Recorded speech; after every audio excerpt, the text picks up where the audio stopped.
welcome to Whine Club. I'm Stephanie, and this is the playlist where I talk about bad books while I drink good wine. So cheers. Today we're going to talk about a book that I got in a book subscription box, and to be honest, I was a little hesitant about it just because it's YA fantasy. Nothing wrong with either of those genres. If you love those genres, I love that for you. YA just tends to not be my jam personally. And before we get into the review, which we are looking at Jennifer L. Armentrout's Storm and Fury today, I do want to say that this book is not against the author, Jennifer L. Armentrout. It is solely about the book. And also, this review will contain spoilers, just as an FYI. So let's start by looking at the cover copy of Storm and Fury. So 18-year-old Trinity Marrow may be going blind, but she can see and communicate with ghosts and spirits. Her unique gift is part of a secret so dangerous that she's been in hiding for years in an isolated compound fiercely guarded by wardens, gargoyle shapeshifters who protect humankind from demons. If the demons discover the truth about Trinity, they'll devour her, flesh and bone, to enhance their own powers. When wardens from another clan arrive with disturbing reports that something out there is killing both demons and wardens, Trinity's safe world implodes. Not the least because one of the outsiders is the most annoying and fascinating person she's ever met. Zane has secrets of his own that will upend her world yet again, but working together becomes imperative once demons breach the compound and Trinity's secret comes to light. To save her family, and maybe the world, she'll have to put her trust in Zane, but all bets are off as a supernatural war is unleashed. So, again, the premise, I was actually kind of excited to get into it after I took a look at the back cover copy, but my god, I did not want to go along for the ride with our protagonist. Trinity is supposed to be 18, but she sounds like she's 13. She actually has thoughts like, that was utter crazy pants with a side of dangerous sauce, and holy crapsicles. So my interest in the book dropped quite quickly. I will even say the cover features testimonials on the back like, a swoony supernatural smash that's impossible to put down. Abigail Johnson, you are a liar. At least Bridget Kremerer was a little bit more honest, where she says, every page left me wanting more. I agree. I wanted more. I wanted more plot, better pacing, realistic dialogue, better characters. But let's get into the review and cover the good, the bad, and the ugly, and why I'm whining about this book. So on the good, the world building was unique, and for the most part, I liked the magic setup and the use of gargoyles and wardens. Though I will say some of the world building fell flat or was kind of hard to follow. Like Thierry, and maybe it's Terry, I'm not sure how to pronounce the name, but he's a duke. A duke of what? Does that mean anything? And then there are upper level demons and lower level demons, but what marks their classification? And then there are princes of hell. So why isn't Terry a prince? Like, can I get an org chart with this book? I also didn't buy that the world just kind of accepted that gargoyles like sprang to life and became humans. They would either be hunted for scientific study or people would want to know what they were hiding from in their stone forms. I think that was kind of just brushed over a little bit too much, that I would have liked to see a little bit more history behind what would have happened, or even just kind of showing that like more people push back against the wardens being there. On the good, I also did like the relationships in the book, and seeing Trinity have friends and make new connections was kind of nice. And she also made a point to say that she always helps ghosts. But then we only see a hint of that. I felt like that could have been a bigger part of the story, but it did provide some characterization for her. And then I also appreciated the representation in the book, as there are LGBTQ plus characters, and Trinity herself has a degenerative eye condition that will cause her to lose her sight. So that was kind of a unique thing to add to the protagonist, especially one who fights as much as Trinity does. So now let's move on to the bad. So the dialogue and the quippy nature of the characters. Like, there were some scenes that, dude, your neck is super broken. It kind of just felt like there were pages and pages and pages of snappy dialogue during the fight scenes. It was exhausting. Like, there was a scene that basically read like, the demons are naked, like super naked. Did I mention they're naked? Because they're totally naked. Like, no clothes. Naked. Completely naked. Okay, I get it. Like, again, this kind of made it sound like she's not 18, she's 13, and like she's gonna be having sex soon in the book, so like I don't know, maybe get used to seeing naked people. So I do want to point out some of the specific dialogue. So on page 31 of my printed copy, so she's fighting, and oh my god, you have a tail, I groaned, shuddering. You all have tails. I'm going to vomit. Can you hold off on that? Misha asked from somewhere behind me. No promises. Shuddering again, I leaped to the side and spun to shove the dagger into the chest of another raver. A hot spray of gunky demon blood spattered my chest. Oh man, now I'm going to have to shower. God, you're whiny. Grinning, I darted to the right and found the rapidly decomposing body of the raver that I had taken down with the first blade. Heart thumping, I pulled the blade out of his chest and then started scanning the clearing.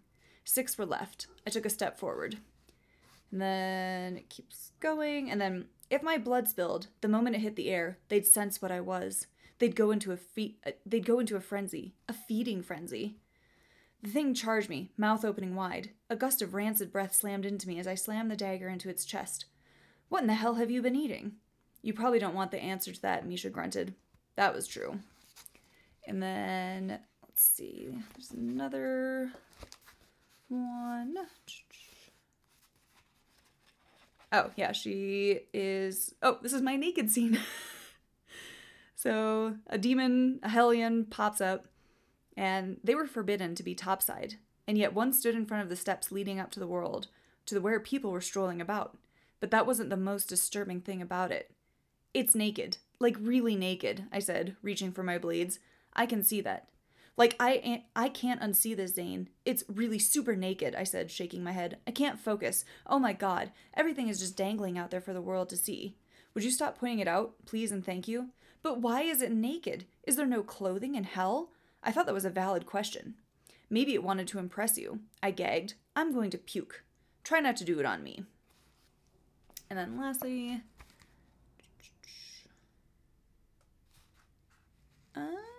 where are you?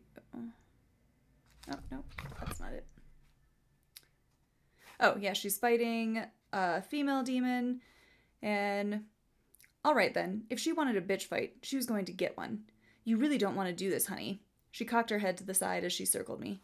I'll eat you alive, bitch. As charming as that sounds, you're not my type. I shot forward, dipping under the demon's outstretched arm, and cold-cocked her in the jaw. Stumbling back a few feet, the demon spit out a mouthful of dark blood. That wasn't very nice. I don't know. I get adding humor to fight scenes occasionally to break it up, but to quote Trinity here, crap on a cracker the size of Texas. Armentrout needs to learn when to add comic relief and when to just kind of let it go and let the scene actually carry the weight that it's supposed to have. It really makes it hard to take these supposedly dangerous situations seriously when Trinity, Zane, and Misha and all the other characters have all the time in the world to stand around making sarcastic comments. In a way, Trinity kind of reminded me of Bella Swan, constantly saying how hot and utterly gorgeous Zane is, but there's nothing about his other qualities. It's nice to know he's attractive, but is that all there is between them? And I also feel like the first 5 conversations that they have are the exact same, just in new settings. I actually did double takes, as I could have sworn I had already read that particular phrase or quip before. Like, Trinity asks some form of, "Are you stalking me?" And Zane replies with, "Are you hiding behind any curtains or being nosy?" So I actually did tab that just because, again, it was very repetitive.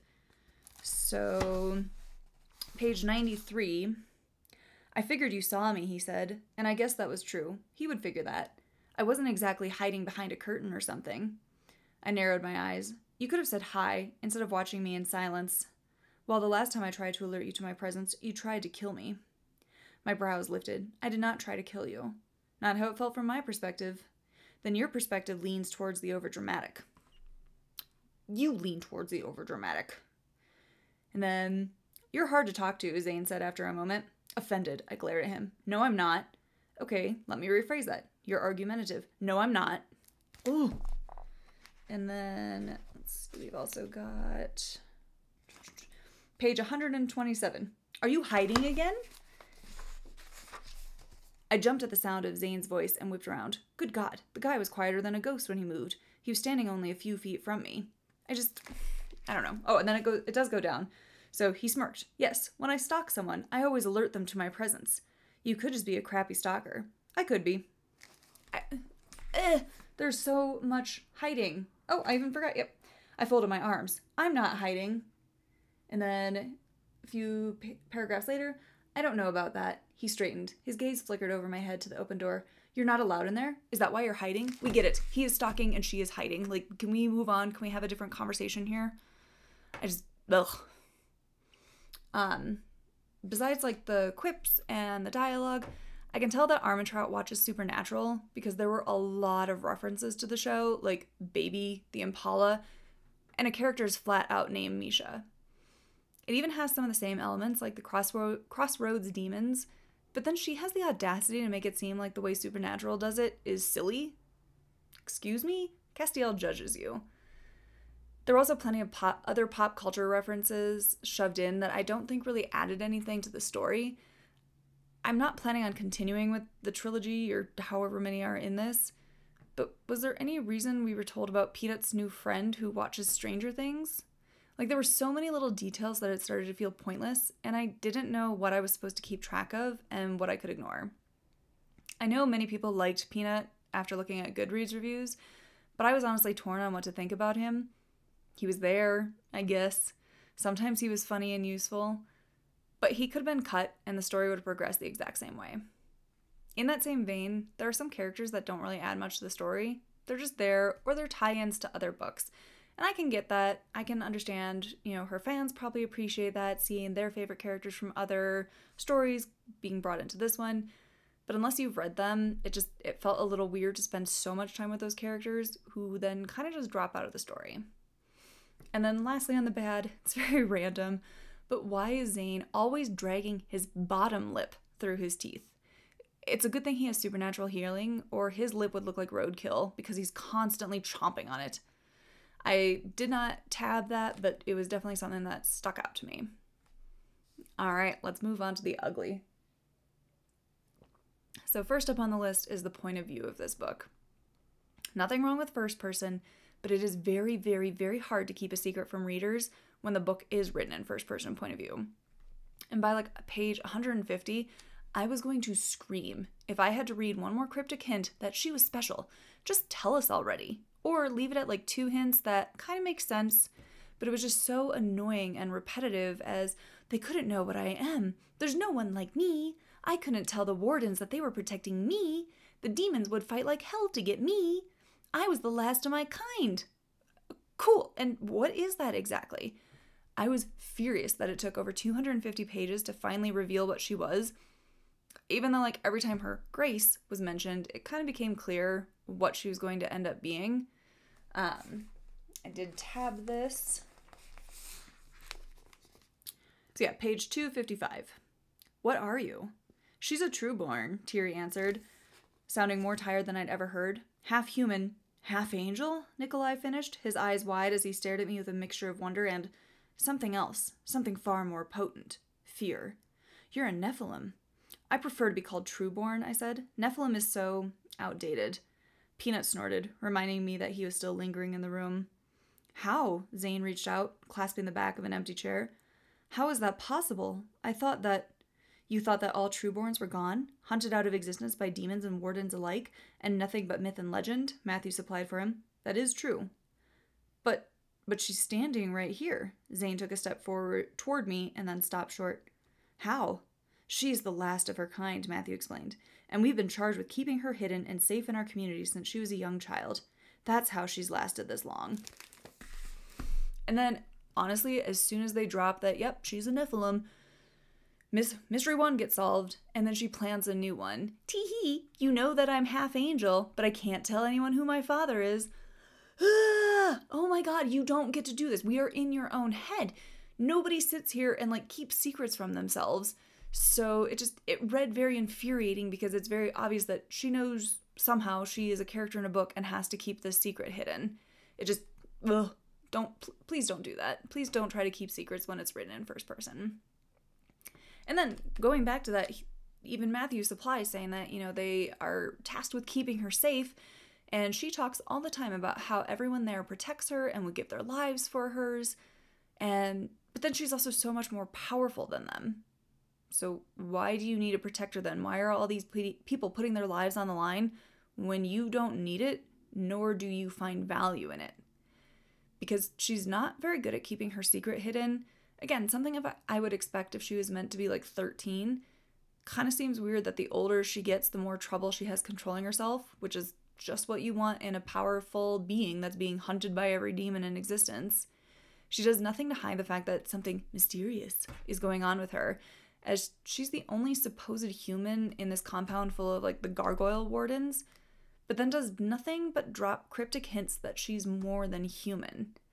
Like every other page, she says no one can know what she is, but then she engages Zane in a fight to show off, and then even the opening scene, she attacks somebody else with strength that is obviously not human and doesn't really seem to understand the weight of what she's just done. It's just, well, I'm so special and I'm so amazing and I'm so much better than all of you. Then stop making them risk their lives for you. Her secret is so important, but not nearly as important as showing off for the hot guy or chasing off after demons in the middle of the night, even though she shouldn't be able to sense them. Make it make sense. It's also very convenient to the plot that no one had figured out what she was yet or had exploited her for it. And also, if the demons can smell her magical vanilla ice cream blood from far away, wouldn't she be extra careful, especially with her degenerative condition of going blind, that she would at least walk with like a cane so she doesn't trip and cut her hands or her knees? I mean, what if she accidentally scraped her knee against a wall and she's fine letting all these wardens die just because she can't take the proper precautions? I don't know. She's very much our resident Mary Sue and is badass and clever and super smart, so beautiful, so special, so good at everything. Ugh. On page 257, she even outright says, "I'm special. Very special. Gag me." The pacing of this book is very slow, and I mean slow for a book that has a lot of fight scenes and a book that is 500 plus pages. The first 100 pages or so honestly could have been condensed or cut entirely. I get setting the stage, but a lot of the stuff at the beginning felt like filler or just random scenes to show off how super special our resident Mary Sue really is. It also feels like a lot of the book is dialogue, and we already know how I feel about some of that, as Trinity cannot let 1 second of action sequence pass without making some witty remark, and then everyone else has to add in their sarcastic comment. Even the archaic demons, who really shouldn't have the same sense of humor or mannerisms that we do, get in on the action. Like I read that scene earlier of the, "that's not very nice." I didn't want to waste that much time going back and looking for it, but I swear there were 2 demons that said that exact same phrase, "that's not very nice," so they could set Trinity up for a little comeback. It just, God, it was exhausting. And I will say that some of the dialogue is pretty good and helps us understand the characters, but a lot of it just felt pointless or kind of made me cringe. Moving on, I will say that I am getting really tired of fantasy worlds that either sideline or sterilize its women. Trinity explains that female wardens are never trained to be warriors, but then also says that they're primary targets of demons to stop future generations. So wouldn't someone somewhere think that it might be a good idea to train them so that they can protect themselves and their kids? And if female wardens aren't trained, doesn't that just call more attention to Trinity? She's supposed to just be a human, but she's allowed to be trained alongside wardens, even though the other female wardens can't. It just felt like an Armentrout's haste to make Trinity the most special girl among the special people. It kind of comes off as gross and puts some serious dents in the world building. It also makes me draw another parallel to Twilight, as Meyer had to sterilize all the female vampires so Bella could be extra special by getting her baby. Enough already. We don't have to show how great the protagonist is by making the other women weaker or taking away their choices.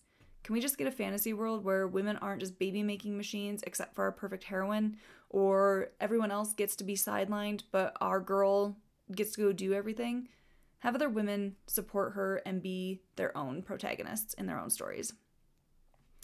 Finally, while the reveal of Misha as the bad guy felt a little random, I also can't blame him. If my life was tied to hers and she was stupid, which she always was, I'd work with a demon to get out of that arrangement too. Trinity treats him like crap. Like, true crap, even though they're supposed to have this amazing, strong, special bond and their lives are literally tied to each other. Like, let's see. So, what are they doing? It's a scene between her and Misha. And Misha sighed, "Don't get yourself killed, because I'd like to keep living." "More like don't get yourself killed," I snapped back, scanning the ever-increasing shadows, "because I really don't want to end up bonded to some stranger." "Yeah, that would totally suck for you," he muttered, his shoulders straightening as his stance widened. "Meanwhile, I'll just be dead." "Well, if you're dead, it's not like you'd care about anything anymore," I reasoned, "because, you'd be dead." What a bitch! Like, this guy has his life tied to yours. He has to protect you. He got no say in this. And you're just gonna make jokes about, like, well, if you died, that would really suck because then I would have to hang out with somebody else. Misha, push her off a fucking cliff. It was hard to get through this book that had so much promise. I love supernatural and seeing creative takes on angels and demons and humans and mixtures between them. But this really fell flat. Had about 200 pages been cut and the pacing issues fixed, I think it could have been really strong and a pretty good read. As it stands now, there is absolutely no reason this book needs to clock in at over 500 pages, nor does it need to have some of the characters that it did. I actually would like to try another book by Armentrout to have something to compare it to, but right now I'm not interested in investing into another 500 plus page read just to end up disappointed. So, did you read Storm and Fury? Drop your thoughts in the comments. Otherwise, thanks for joining me for Whine Club, and I'll see you next time. Cheers!